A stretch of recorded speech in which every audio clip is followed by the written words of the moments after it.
My name is Isabella Miller, and I'm 35.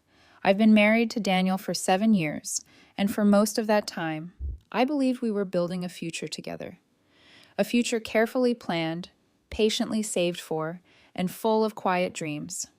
Our joint account, a nest egg of $105,000, was supposed to be the foundation for our first home, the place where we'd finally stop renting and start living as the adults we claimed to be.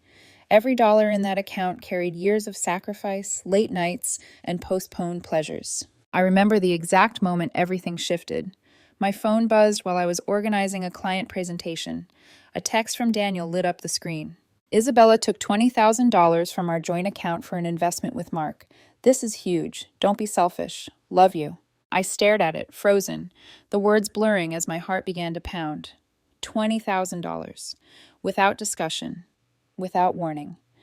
And the audacity, the sheer presumption, to call me selfish before I even responded.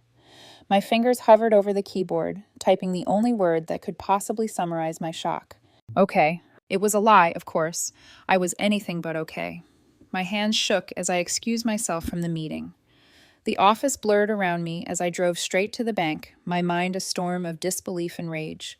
The account was joint, meaning either of us could take it all if we wanted, and in that moment, I decided I would.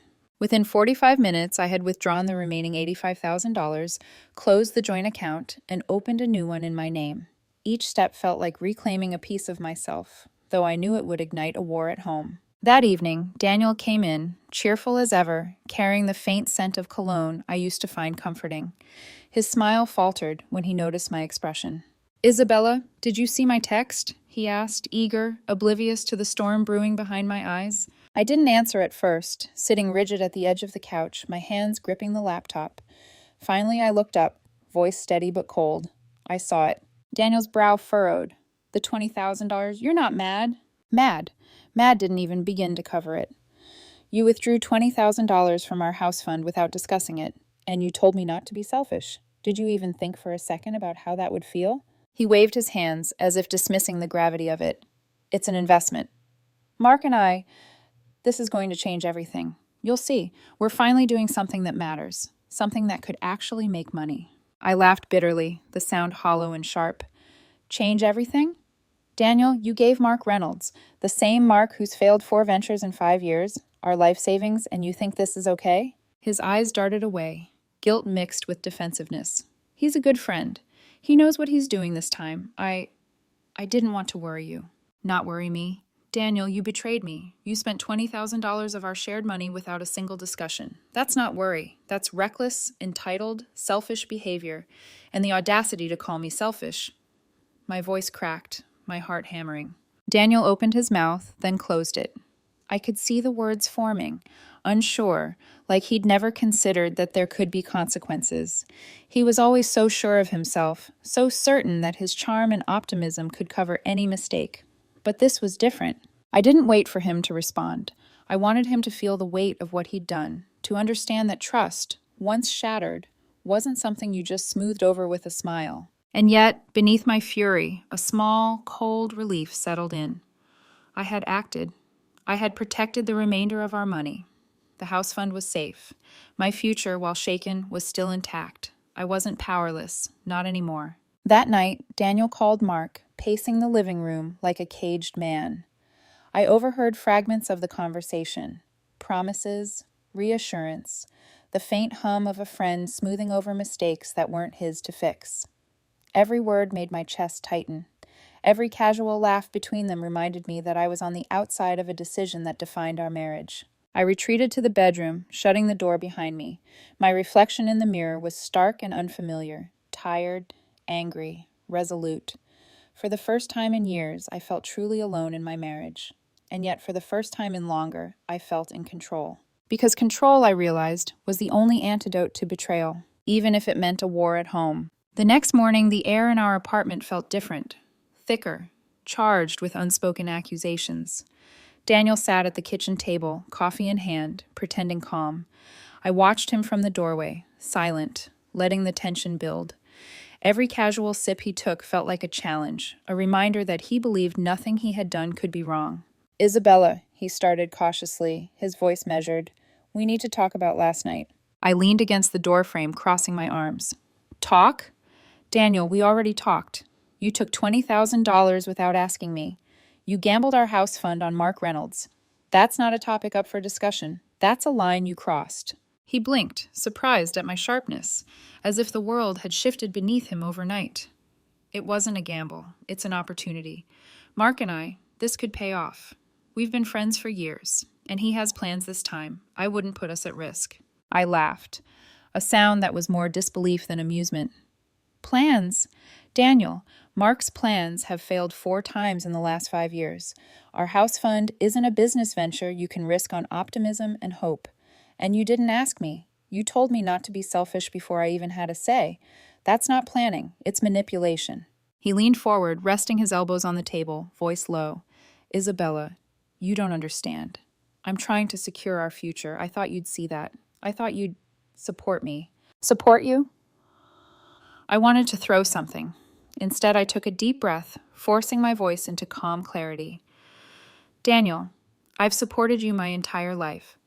I've helped you pick yourself up after your failures, covered your mistakes, and tolerated your schemes. But this is different. This isn't about supporting you. This is about protecting our life together. And you apparently don't care about mine. He froze as if struck by the weight of my words. For a moment, I saw the boy I had fallen in love with, naive and hopeful, hiding behind the man he thought he had become. But that boy was long gone. I didn't mean to hurt you, he said finally, almost whispering. You did, I replied, stepping closer. And you need to understand something.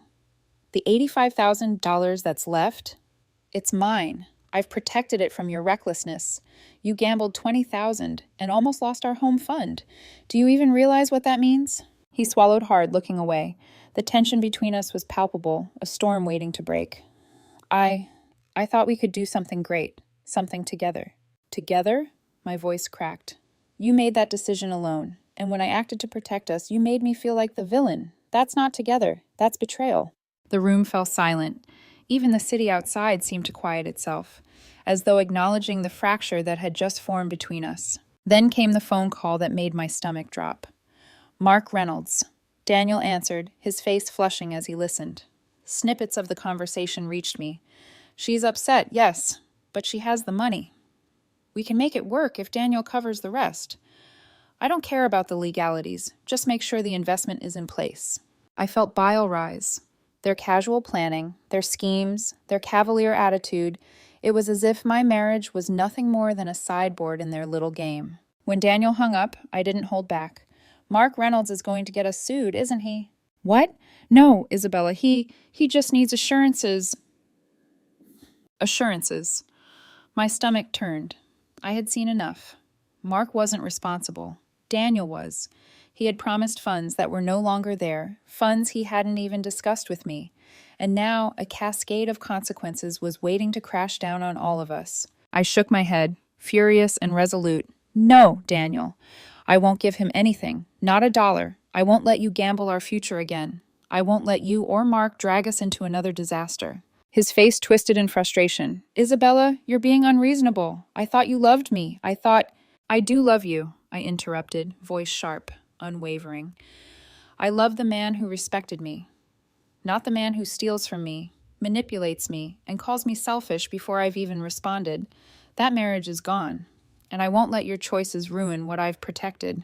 Daniel's hands dropped to the table. Silence. Defeat, or realization, settled over him, though I knew he would never admit it. That night, I sat alone in the living room, staring at the closed accounts confirmation in my hand. I felt a strange combination of grief and liberation. The betrayal had carved a wound, deep and painful, but it had also awakened something in me, a clarity I hadn't felt in years. I thought of Mark, of Daniel, of the reckless confidence that had characterized so much of their lives, and I promised myself no more compromises at the expense of my future, no more silent agreements to tolerate betrayal. Because betrayal, I realized, was not something you could ignore. It demanded a reckoning, and I was ready to face it. By Monday morning, the tension that had been simmering finally erupted. My phone rang, a number I didn't recognize flashing across the screen. I hesitated, fingers tight around the receiver, before answering. "Hello, this is Gregory Matthews. I represent MStar Investments," a formal voice said. I froze. MStar Investments? Of course. Mark Reynolds had a lawyer, and now I was about to be dragged into their little disaster. "I'm aware of the situation," I said carefully, keeping my voice steady despite the panic clawing at my chest. "But any financial decision regarding joint accounts is a private matter between my husband and me. I am not responsible for his promises." There was a pause, and then, "Your husband promised funds on behalf of your household. Our client has relied on those assurances to enter into contractual obligations. If the money is not delivered, he may pursue legal action." I clenched my jaw. My mind raced. Contractual obligations? Legal action? Over Daniel's impulsive, unauthorized decision? I hung up, stomach twisting. This was exactly what I had feared. The recklessness that had seemed minor in a text message had the potential to snowball into a full-blown disaster. Daniel came home that evening, unaware of the call I had received. He found me pacing, laptop open, documents strewn across the table. "Isabella, what's wrong now?" he asked, clearly flustered. "You're being sued, Daniel. Mark's lawyer called. Contracts were signed, promises were made, and they think I am responsible for your decisions." Daniel laughed nervously, attempting to deflect. "They can't sue you. That's absurd. This is just a misunderstanding." I turned to him, voice low but icy. "No, Daniel, it's exactly what I expected. And I am done cleaning up your messes. This is your responsibility. I won't pay for your recklessness. Not now, not ever." He ran a hand through his hair, desperation flashing in his eyes. "Isabella, I thought you'd understand. I thought you'd support me." "Support you?" I shot back, my voice echoing in the apartment. "Supporting you doesn't mean letting you steal from me, gamble with our future, and manipulate me into complicity. I won't do it." The next few days were a whirlwind. Daniel called friends, family, even colleagues, painting me as the villain in his little story. "Isabella's being unreasonable," he told anyone who would listen. "She refuses to help secure an investment opportunity for us."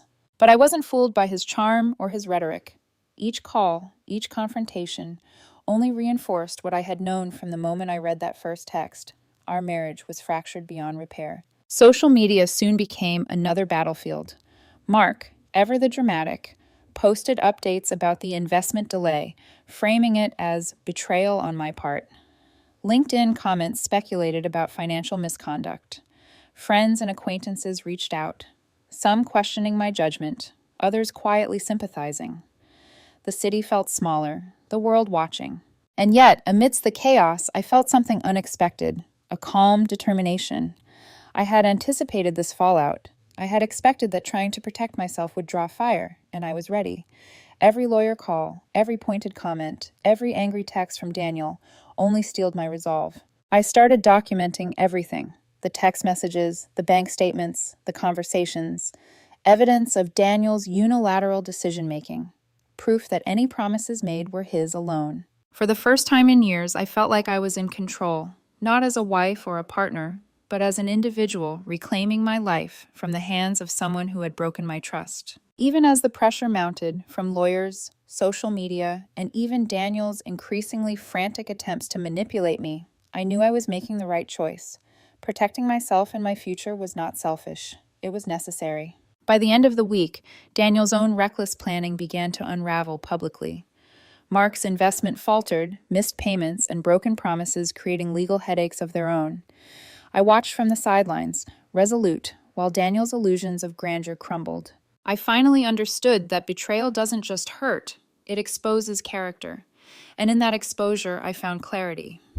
My path forward didn't lie in salvaging someone else's mistakes. It lay in reclaiming my life, one careful decision at a time. By Thursday, the ripple effects of Daniel's and Mark's reckless decisions had grown into a tidal wave. Social media, LinkedIn updates, and hushed office gossip made it impossible to ignore. The world was watching, and I was squarely in the crossfire. It started subtly. Colleagues at work exchanged knowing glances. A whispered, "I heard about Daniel's investment here," a subtle question about financial responsibility there. Even though this was between Daniel and his friend, the implications landed squarely on me in the eyes of outsiders. Some of my coworkers, unaware of the details, assumed the worst. Then came the posts. Mark, ever the dramatist, painted me as the villain. Investment delayed due to unforeseen betrayal. Trust is everything in business. Without it, even the closest partnerships crumble. Every comment, every like, every share stung. He tagged Daniel, he tagged me, and the implication was clear. I had sabotaged the venture. The first few hours were surreal. My stomach churned, my chest tight. But beneath the anxiety, a strange clarity emerged. Daniel and Mark had chosen to make my life chaotic, but I didn't have to participate. I wouldn't justify myself to the world, but I also wouldn't allow their narrative to define me. Daniel, meanwhile, crumbled under scrutiny. Phone calls from friends, distant relatives, and even his own colleagues forced him to scramble explanations. He tried framing me as controlling, vindictive, selfish, a woman who refused to support her husband's ambitions. The audacity of it made my blood boil. But I held firm. I didn't respond, didn't engage, didn't give him the satisfaction of seeing me rattled. Even Daniel's family got involved. His mother, soft-spoken but insistent, called late one night. "Isabella, can't you just give him a little support? He's trying to build something meaningful." I listened, voice steady. I've supported him for 7 years, through mistakes, failed ventures, and risky schemes. This isn't about support, this is about trust. He took $20,000 from our shared life without discussing it. I cannot and will not be complicit in reckless financial decisions. She sighed, but it's just money. Money that we've saved for 5 years, I shot back. Money that represents our future. It's not just money, it's my security, and I won't gamble it on someone else's promises ever again. By Friday, the drama reached a crescendo. Mark had escalated legally, sending formal demand letters, citing lost opportunity costs and reputational damages. Daniel, desperate, tried to convince me to intervene, to return funds, to smooth things over. But I refused. I had done nothing wrong. The money I had protected was mine, and Daniel's reckless promises were his own responsibility. If he wanted to risk his life and his friendships, he would face the consequences. Through it all, I kept meticulous records. Emails, bank statements, screenshots of texts, proof that Daniel alone had committed to this investment. When Mark or Daniel tried to spin the story, I had evidence. When Daniel's friends and family tried to guilt me, I had clarity. By the end of the week, reality began to expose itself. Mark's venture fell apart under the weight of missed payments and unfulfilled promises. He faced eviction from the apartment he had leased for the business. Daniel's credibility took a hit in their social circle, and whispers of mismanagement followed him wherever he went. And me? I felt the first taste of liberation. The chaos that Daniel had dragged me into could not touch the part of me I had fought to protect, the part that was clear-eyed, measured, and determined. My future was still mine. I realized then that betrayal doesn't just hurt, it clarifies. It strips away illusions, exposing character, exposing priorities, exposing who deserves your trust. Daniel had shown me who he was. Mark had shown me who he was. And in that revelation, I found something invaluable, myself. I didn't need apologies or explanations or validation from anyone else. I only needed my integrity, my decisions, and my courage. And for the first time in years, I felt truly free. 3 weeks had passed since the first text that had shattered the fragile trust in our marriage. In that time, the whirlwind of legal threats, social media drama, and relentless confrontation had begun to settle. But the damage to Daniel's dreams, Mark's ambitions, and our relationship was permanent. Mark Reynolds' venture collapsed almost immediately after his lease obligations and contracts went unmet. Eviction notices arrived, his office space abandoned, his reputation in shambles.